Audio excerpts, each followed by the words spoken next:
Welcome to my YouTube automotive channel. In today's video I have a 2014 Jeep Patriot and I will show you which fuse to check in case your Jeep is equipped with heated mirrors and they do not work.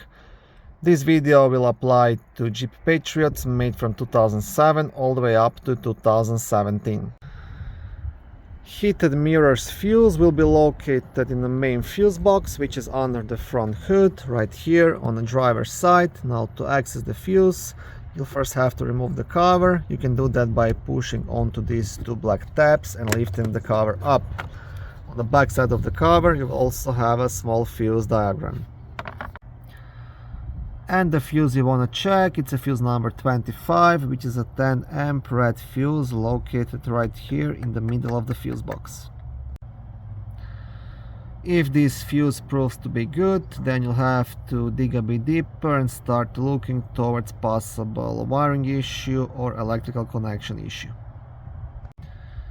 What I often see on many vehicles, especially Jeep, Dodge and Chrysler, the wires just at the driver door jamb behind the rubber sleeve get damaged and cracked, and that quite often can cause many kind of problems, such as problems with heated mirrors, power locks and things like that. So that's the next thing I will check. Thank you for watching my video. I hope it was helpful and educational. If it was, please like it and consider subscribing to my YouTube automotive channel. On my channel there is lots of how-to videos, do-it-yourself videos, car reviews, product reviews and other similar automotive topics.